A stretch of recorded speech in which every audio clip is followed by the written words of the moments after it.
Hi, this is Brittney, and welcome to episode 3 of the Reclusive Blogger interviews.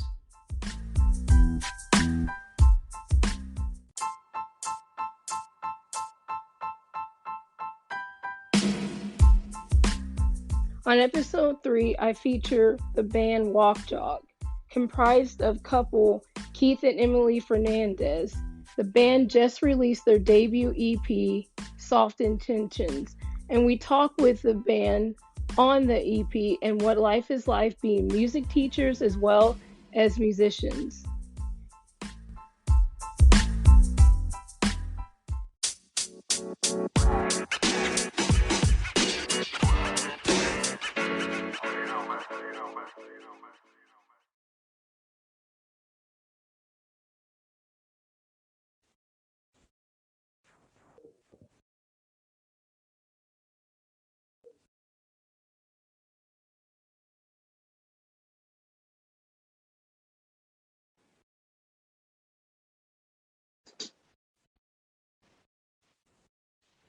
Can you hear us okay? Yes. All right, awesome. Hi, Brittney. Hi. How are you? I'm good. How are you? Good. Happy to be doing, is this like a podcast or? I take the recording from the Zoom and insert it into my podcast. Awesome. Yeah, we got a chance to kind of scope out Reclusive Blogger, and I think it's pretty neat. Thank you. Yeah. Where are you located at? LA area, in the San Gabriel Valley. Nice. Cool. Where are you? We're in Orange County. Yeah, Oh, but I'm originally from Santa Fe Springs, Whittier area, like okay. pretty close to the city. Okay, cool. Yeah. So I guess we could get started on some of the questions. I guess my first question would be, what's the past year like for you? Had been for you guys? As making an EP during COVID, or like just like a personal life? I guess a little bit of both. Mainly just kind of the first thing was making your EP during COVID. Yeah, so we had scheduled time to go into the studio like 2 weeks before the mandate happened and the lockdown.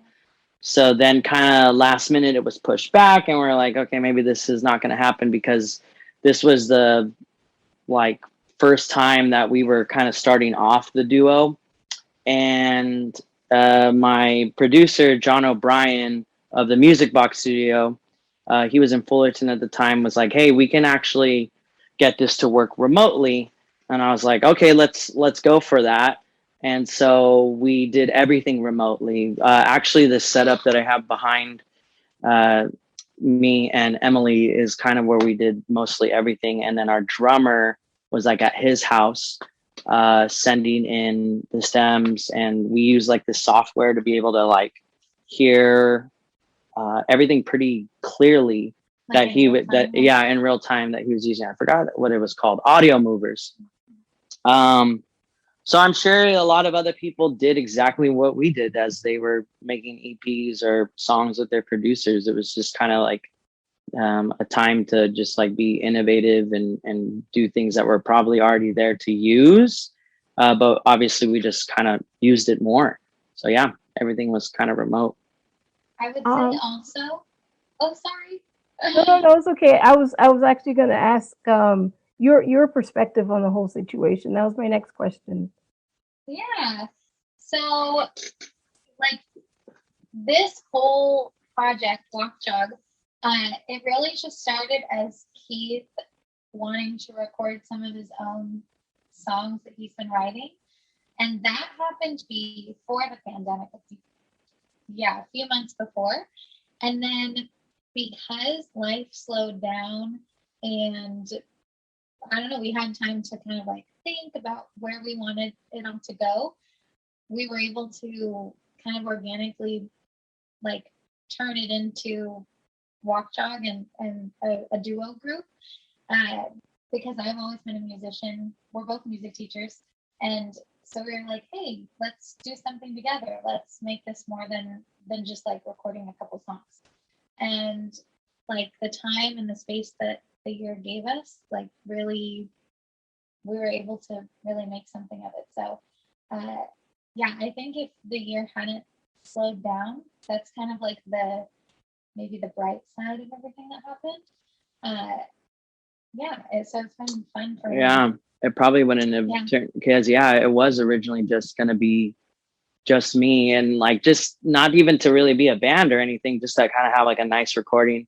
And it kind of just, like you said, it just kind of like blossomed into something cool. We're also, in case like I don't know if you know, or for your listeners, we're married. And so that kind of makes it a little bit easier to like also just make music together. Yeah, we had more time on our hands. Yeah. Yeah, so it became like a fun project. Yeah, I was actually going to ask that question. It was one of my questions. But I think you kind of answered that. How that kind of plays into the music that you make. But I think you kind of answered that. That was one of my questions. So I guess my next. Go ahead, you can ask any of them. We can read. You know, maybe something else will come to mind too if you ask it. So I guess my next question is, what is the inspiration behind the new EP, which is coming out in September, right? Yeah. Not next week, but the week after. Yeah, September 1st. Okay. A Wednesday. Do you want to take that? Sure. So I think it's really inspired by, well, the title is Soft Intentions, and I think we got that from, like, we know we have intentions, we have goals as artists, but also just taking like a gentle step kind of into the giant world that is the music scene. So that's where the title Soft Intentions comes from. And the inspiration really came from a lot of different areas. Like, I think Keith was inspired to write a lot of the instrumentation of the music kind of before the lyrics were put into place. But it really just came from what everyone was going through last year. I think a lot of the songs I think it was, you know, it's kind of like a double-edged sword, because I think everyone has their opinion on everything, and is a news reporter in some way. You know, social media was kind of like this blast of information that was accurate, inaccurate, confusing. And so it was kind of a mix of what the last year was like, but also just like an escape too, like just music. You know, I think like, it's important to talk about, you know, the hard-hitting issues, but I think people need some escapism from time to time to you know, maintain balance. So it's kind of like a hybrid of both. And to just kind of piggyback on the point that she was making about the title is I forget what the number is, but there's like so many, compared to a decade ago, so many singles and songs released every day. Like, we're just kind of this drop right now. Like, we're just like this emerging band. Like, we're not like a, you know, a huge deal, but we take pride in what we make, and we know what we make is good and dear to our hearts. So it's like, for anyone who wants to be along with us for the journey, it's just like the doors are open, and like, just come vibe with us if you want. Yeah, that is great, and it makes a lot of sense and stuff. Especially for if you're a new artist, you always hope that what you're putting out there does make a difference, and people can vibe with it, as you were saying. But it's not just kind of like having like this kind of, I guess, maybe a cockiness about it that doesn't come across in the wrong way. I get it. Yeah.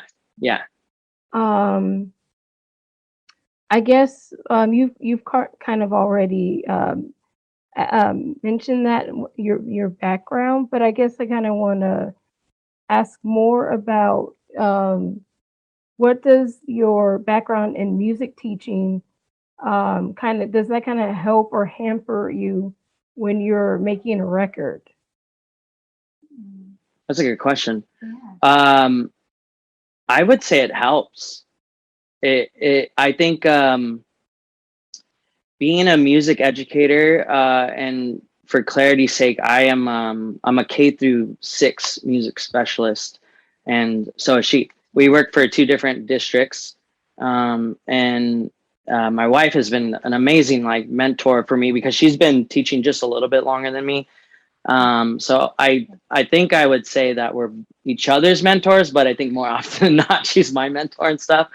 So, music is, it's just like, it's a wide canvas. So, and in music education, um, we just bring in all of those areas of music, whether you're a vocalist, an instrumentalist, you do world drumming. We bring in different cultures of music. We have classical, jazz, rock, pop, anything, just even noise and hitting our, like, music education is meant to bring in that vast like world of it. So when I can tell my students like, hey, like I have some experience like working with a producer and working like in a studio, I can teach them about that, and I can do even hands-on activities with them. Like this past year, since we couldn't do choir, I taught students through it's actually through Spotify. It's like a branch of Spotify. It's called Soundtrap, and it's a digital audio workstation for kids as young as elementary age students to use to learn how to mix music. So I can incorporate that into like everything already. So yeah, it's just the more I can broaden myself with things, the better it is for my students, and I'm just doing what I love, like at the end of the day, in both areas, as an educator and as a performer. Yeah. I know that was kind of a rant from me. I want to, yeah. I mean, your passion for music really, like, I think it's just shining through. Oh, thanks. You want to get married? But I would say, like, also not necessarily on the musical side, but something that's like a huge benefit is like I don't know how to say this without it sounding wrong, but like all that extra time we get, like with the scheduling, like we have like a summer to like record and write, and so that's a huge benefit of our job that allows us to like pour time into like WalkJog. So yeah, being a music teacher really supports like having our own duo group. Yeah. Awesome. That's great. I know that when I was in back in elementary school, that was one of my favorite things to do, or one of my favorite times in classes when we got to just learn music and sing, even though I can't sing, but I still had fun. And I know You can do it. I'm supposed to say that because we're music educators. You can get that negativity out of your head. And yeah, and I do know it does help with other areas in school. That was, for me, it was art, and then when we were doing choir and things like that. So we need more music teachers out there. Yeah, and you're still doing some drawings and stuff too. I think we saw on your Instagram or something you put up I your do a lot of creations. photography and stuff like that. That's so. it. Yeah. That's awesome. Thank you. I guess my next question would be, do you have a go-to place to, I guess, create and do your music and things like that? That's your go-to place, yeah. Okay, so then that's it. Yeah. Well, I mean, do you have like a physical spot? Like, I don't think so. We have I would say not like a place, but like this little notebook for like writing lyrics and like ideas, writing down ideas. But yeah, this space, well, our whole house is like full of musical instruments. Wow. Downstairs, there's like a baby grand piano and like a guitar stand and drums. we have roommates, aka her parents. Yeah, I live with my in-laws. We're trying to sing. So this area that you're kind of looking at is like, if I were to show you around real quick, like we have like, it's okay, it's fun. So here's like our TV and then other stuff, and then here's our couch. And then here's like this is like my work area for not only as an educator, but also like my recording area too. So we're kind of tiny home experts. And so we kind of just do everything out of this room. And it's kind of cool to like think of this spot. Like I've thought about this, like when we end up like moving out and stuff, like there's so much that I feel like super poetic and kind of corny, but I like, there's such like a lot of like good vibes and good energy. Yeah. And like kind of like this, like, oh, we kind of imprinted like a lot of like creativity here, and I think that's kind of a beautiful thing. I was gonna say like a little something. We did the creative sprint, and that kind of like, because I think, what was your original question again? What was your favorite place to just create and that you find super inspiring when you write music? Yeah, we kind of recently discovered that I am kind of more prone to being like struck by inspiration. I'm just kind of I'm kind of a feeler, and Emily's a little bit more of like headspace. And it's kind of balances out. But I kind of naturally feel inspired to do stuff. And it could be not that she can't play instruments, but I'm like a little bit more multi-instrumental. I kind of like, I play bass, I do guitar, I do drums. I'm kind of a jack of all trades, master of none type individual. Like if you hear the music, all that came from him, really. Yeah. Besides like playing the drumming part, I'm not as proficient, but I can like think of all that stuff and get around. Yeah. So I feel like it's easier for me to like approach something because I'm in a sense like I have resources. But Emily, did you want to kind of explain like how you kind of enter into inspiration? Oh yeah, like we just kind of figured out recently that more so they call it like a lightning bolt. Like he like suddenly gets inspired and then he can work forever. But I need to like get into that place and then I can work on that creative moment. But I don't really get inspired by something. Like if someone gives me a topic, then I can work on it. Or if he comes up with something he's inspired with, then I can go with that. But we set a goal. Yeah. Remember? So we set a goal to finish 3 songs in 3 days. And that worked really well for me. And because I knew the topic of each song and I knew like I have to get this done in 3 days. So we accomplished that. But I don't like suddenly get inspired by something. I'm not that kind of creative. So yeah. That's a little bit different than you were asking, but yeah. It seems like you do kind of balance each other out. So that's what we try to aim for. Yeah. I guess I want to talk about your new single. I don't care, and then the album, the single cover art. What was the inspiration behind the album cover art? Because it has like a lot of abstract kind of collage inspiration behind it, and I thought that was pretty cool. Do you want to talk about the song or the art? I think you should talk about the art because you actually kind of had a hand in it, but we definitely give credit to so we have our a great artist. Photographer and photographer. Yeah, we have so many layers, many layers to it actually. Valerie Metz does our photography and Jonah Lodisic does our art, and so we started by just giving him some photos and like kind of an outline of what we wanted, and then he throws back some ideas our way, and then we're like, okay, maybe do it like this. And once he gave us the first rough draft of album covers, he had this like blue box over our faces. So that was his idea because he felt like the meaning of I Don't Care, which Keith can talk about in a little bit, the meaning behind the song kind of was like, we're not going to let that negativity in. That's what we mean by I don't care. And so he felt like there's a style of art where they put abstract shapes over people's faces. So that's kind of what he was going with. I don't actually know the artist, there's a famous painting. I feel like I should know it, but there's an apple, a green apple over like a gentleman's face.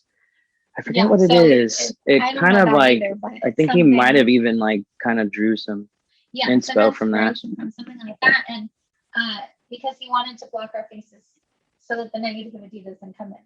So, but when he first gave it to us, it was just a photo with the shape. And I felt like it needed something more. So I flipped that photo around and kind of like, what's it called? Like transparency. Made it transparent. So I threw it back to him, and he made it even like more grungy looking.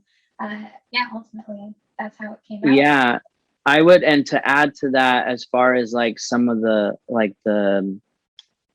I guess more context to it, Valerie Metz, who we love her, she's like kind of becoming like a little bit like family to us, and she's just like such I've done a few other like photo shoots. I mean, like just for like little like independent workers, like for like like modeling a watch, like I did that for like Movement, and maybe some like other clothing, like for another buddy of mine.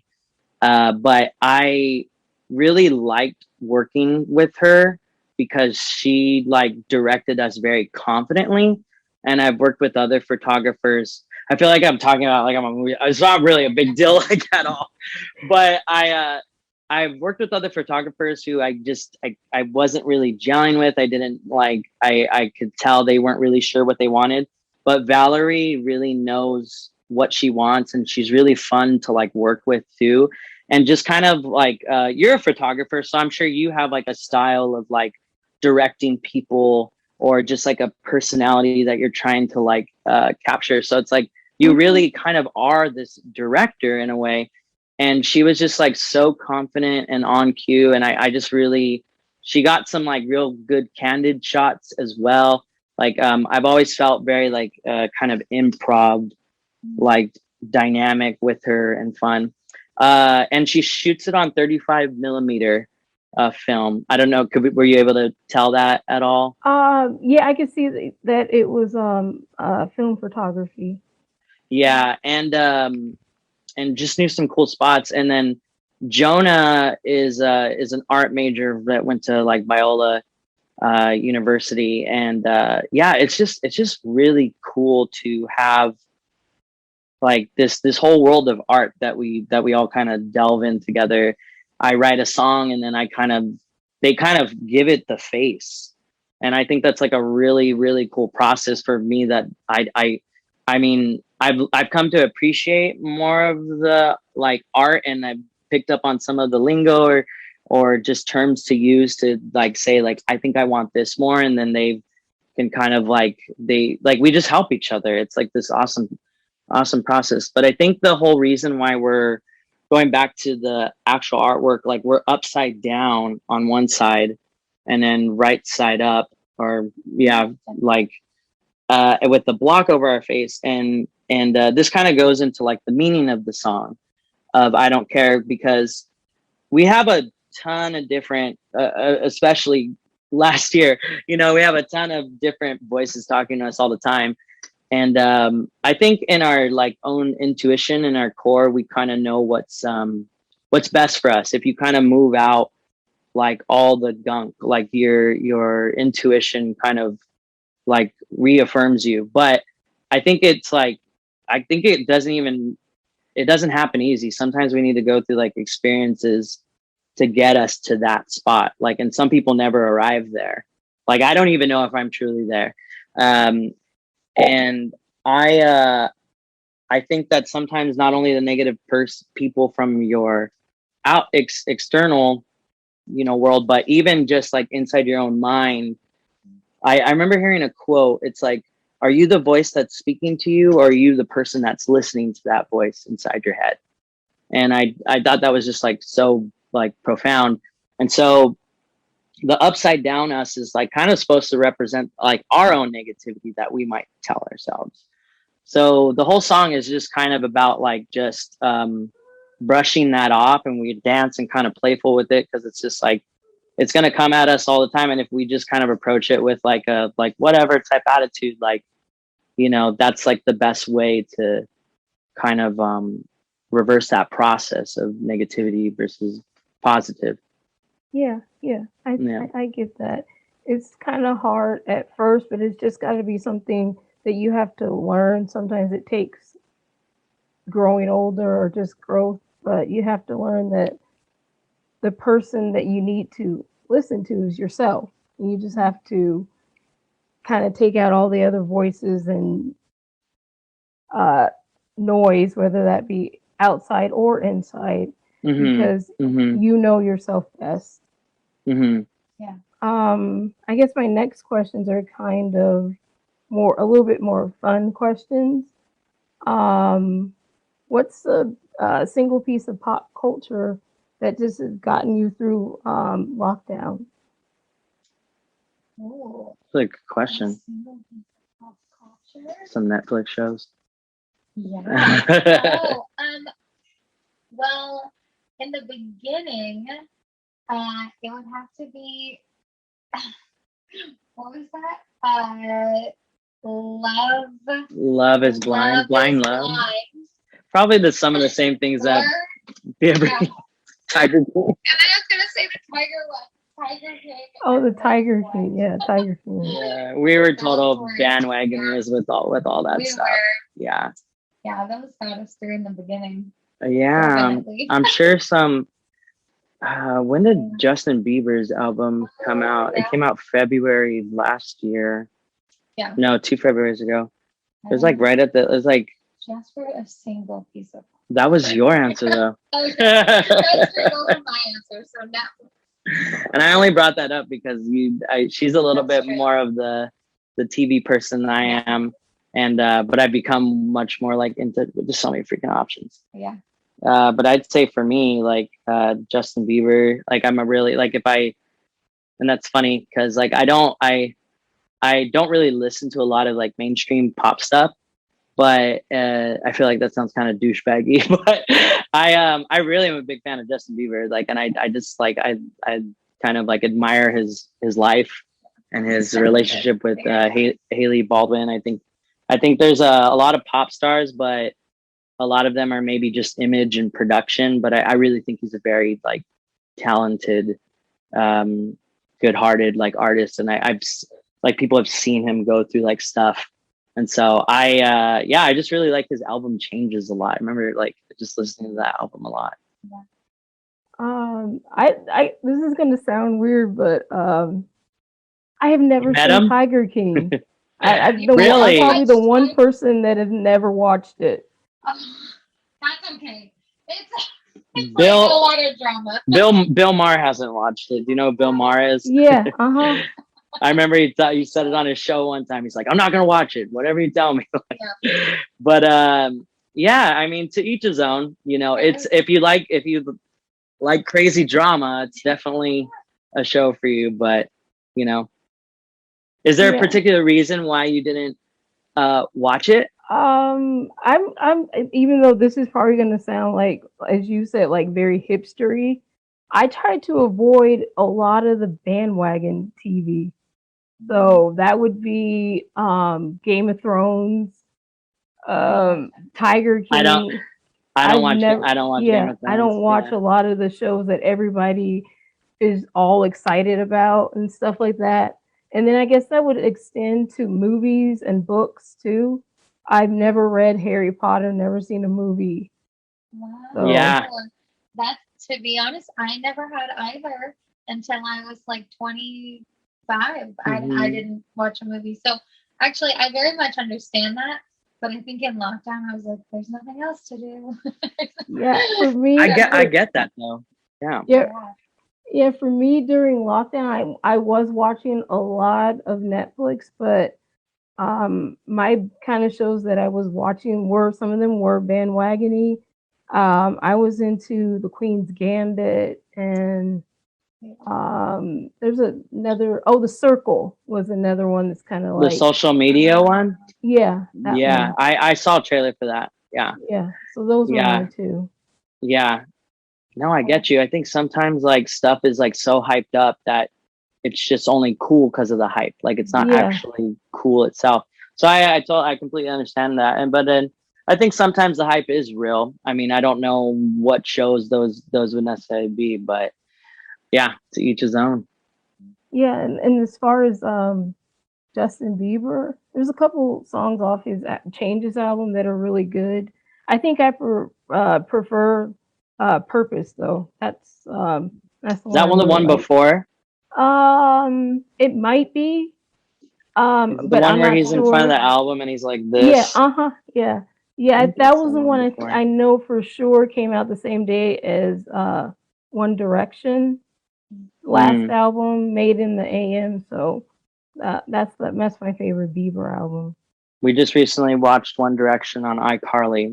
We're big Nickelodeon kids. I'm a 90s. I'm a 90. I was born 1990, and so I grew up with like Keenan and Kel and Yep, me too. Rocko's Modern Life, Yep. SpongeBob, like Aro Monsters. So we were. Anyway, Anyways, as you could tell, I actually like to talk a lot. So please ask us more questions. Well, yeah, for like all those shows from then are like the kids that were like born in '88, like me, and then '89 and early '90s.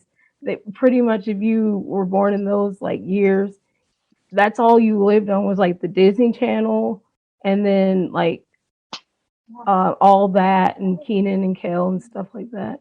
So Mm-hmm. I understand. Mm-hmm.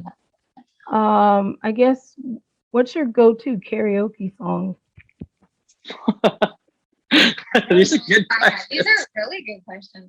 I don't know if I have one. It'd probably be an Ariana Grande song. Like We're going heavy on the pop artists in this one. I know we are. Yeah. Just because that's like easy to sing. That's like Well, that was also our entrance song when we walked onto a dance floor at our wedding. I'm so into you, but it was the remix one with Mac Miller. Cool. Yeah. So yeah, I would say Into You by Ariana Grande. Oh man. It's funny because I like these pop artists, but like I don't think my voice is like a pop voice. I definitely kind of have like a through and through indie emo voice, like back when I was like in high school. But I've done like this is gonna probably sound hokey, but Elvis, you ain't nothing but a hound dog. Oh yeah. And, My mom loves Elvis. Yeah, Oh, and yeah. probably like a Beatles song, you know, just like the most uppity, like, you know, old school rock song. Yeah, I like the Beatles, but my mom's a big Elvis fan, so Yeah. I would say probably those. Yeah. What about you? I don't do karaoke. My brother does. We don't really do it that much either. We have My friends brother that does, but I'm not too much into karaoke because, as I said before, my voice is so bad. There's some serious karaoke people out there, like they're probably better like singers than maybe people who have studied music because they're just all about that performance, and you know, it's like it's a real world, it's a real subculture like world. Yeah, to be honest, that's what I would put my brother as, because he sounds really good and he has like a really good lower register. And so I know I probably shouldn't be gassing up my brother, but I think he's really good. What was the first album that you became obsessed with that kind of made you? My next question is, what was the last time you felt nostalgic? All the time. Nostalgic. Like when did like I'm always wishing for things to go completely back to normal. Is that nostalgic? Yeah, I get. Yeah. What were you guess, thinking? Like I don't know if this is what you're looking for, but even just today, as I was driving home, I was passing by the elementary school that I went to, and I was like, man, That's so funny. I mean, we work at elementary schools, but it was just like very different to drive past like where I went to school and see all the kids getting out and the crossing guards like helping them cross the street. And I don't know, something about it's like slowly changing to fall right now. So it was a little cloudy, and I don't know. I was like, I actually pulled over and I just kind of like took it all in for a minute because I was like, wow, I really you missed did? it. Yeah, I pulled over on Wow, the you side. learned something new about your I was people like, every day. I just really miss being like young and not having any responsibilities. I think that's why I did, because I currently like just have a lot of responsibilities in my life, and that's really sweet.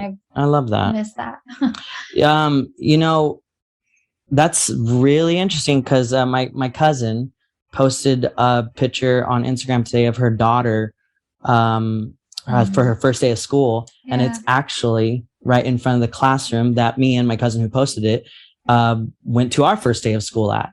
And I just put like, dang, like memories, you know. And it's funny because I actually like I taught at my district that I grew up in for a little bit before I had my current job, and yeah, just seeing that. I mean, I don't think we're, you know, we're old. We're definitely older, but I really think we're kind of still starting off still. Like I even feel like as 30 years old, I'm like, whoa, I feel like just I barely got established for the first time in my life, you know. And that's just us kind of personally. I don't know if it happens sooner for people, but you know, just kind of, but just seeing that like my cousins and friends like have kids and they're going to school, I'm like, dude, I can remember that time like it was just yesterday.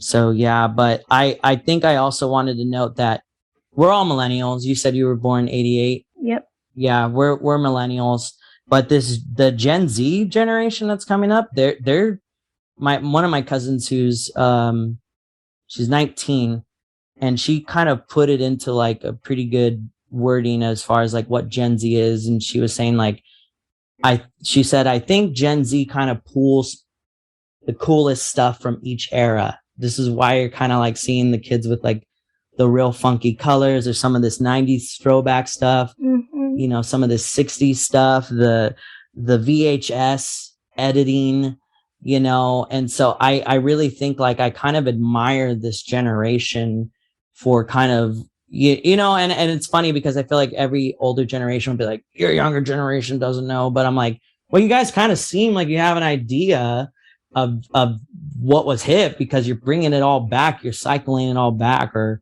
you know, I think Billie Eilish is kind of like, I don't know if that was her intention or her like managers and producers, but she brought back like colored hair. At least that's who I think was the person, and kind of like this like 90s baggy gothic, like, so I kind of think we're kind of living in this weird mesh of like this hybrid of modern times / like nostalgia. It's a really, really cool time in my opinion. And like I think you see it reflected like in the music and Stranger Things. Like, yeah, I don't know, everything's like a throwback now. Yeah, you hear, and also to when you speak about music, you do hear it in a lot of pop music today, like with, as you mentioned, Billie Eilish, Dua Lipa, even The Weeknd.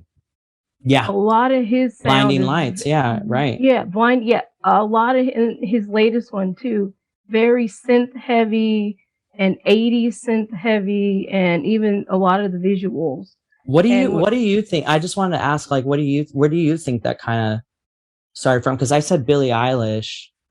Like, Billie Eilish has very much like a 90s aesthetic, but I guess I've always just considered it like everything old is always new, and it's just like some kind of recurring thing that happens like every 10 years. Yeah, we're all just kind of like updating it. My producer is in a band called Coma Culture. It's actually the two dudes, Eric and Francois, I think they're in Young the Giant. And he's in a band with them, and they wrote something in their bio that said we're kind of like this old like pulling nostalgic sounds and retro sounds and updating them. Mm-hmm. And that's kind of like, that's in a weird way. It's like, it's still kind of progressive, like in this weird way, you're kind of going backwards, but in doing that, like you're going forward because you're just adding new little ideas to what was already there. Yeah, and then usually the instrumentation that they have is not usually done on like the old analog synths from the 80s. They're like pulling up like the 80s Plugins synth sound, the plugins. Yeah, thank you. Yeah. And but putting them in like newer, updated ways. And so you hear that? Yeah, I agree with you. You hear that a lot in pop music. However, with my producer, he does kind of have some old gear that we do run things through. But then, like I said, like we have the hybrid of like some of the new stuff, and so it's it can kind of go both ways. It's really neat. It's kind of fun to talk about it too because I've never really like put it in like articulated it too much before. Yeah, it's interesting though. And I guess my last two questions are, what is your song of the summer? What's our song of the summer? Mm-hmm. What's your song of the summer? Mine is Bastille's Distorted Light Beam. That's my pick. Okay. By who? Bastille. Why should I know this? Is this popular? Yeah, you would know. They're a British band. I don't know if you heard of Pompeii or Happier with Marshmallow. Yeah, that's one of the new ones. Yeah. Okay. I would say. I would say for me, Maya. Yeah. I think her name is Maya. She's a bilingual artist. Fluctuates between Spanish and English. I don't know her ethnicity. I just know that she's Latin or Hispanic. But it's called Yours. Yes, I've heard of that track. Yes. Oh man, it's such like it's just a vibe. Oh, and I think mine would be my band called Tennis, and it's called Need Your Love. I think it's like one of their top hits. Talk about nostalgia too. I was gonna say super 70s through and through. Straight out of the 70s. Like we showed them to a friend and she thought our photographer. Yeah, our photographer. Yeah. And she thought like I was showing her an old music video. She was like, no way, this is like right now. But again, it's like the stuff is like you can tell that it was not a song in the 70s because they're using like elements of it, but it's like it's just kind of like what if the 70s were to happen now. Yeah. I've heard of both artists. And then I guess my last question, I'm going to end it on, what is next on the horizon for both of you for the duo? For WalkJog? Well, you already knew the EP is coming out on September 1st. And we also we're already writing our next song for number 2 for our second EP. So we actually had studio time recorded, and then it's the same story. Like the Delta variant kind of knocked that weekend out. So we will probably be recording like in December and start the next EP. So look for some music in 2022. Yeah. But really look for the EP in September. Yeah. Awesome. We're always trying to stay ahead of the curve, but I would definitely say that's kind of the next step in the process, just pumping out some more tunes, potentially some shows, depending with guidelines of what we can and can't do and whatnot. So awesome. That's great. Thank you so much for taking the time out and chatting. Yeah, definitely. Thanks for inviting us to be a part of this. Yeah. Thanks for tuning into episode 3 featuring the band WalkJog. You can listen to their new EP, Soft Intentions, out now on all DSPs. Once again, I'm Brittney, and this has been the Reclusive Blogger Interviews.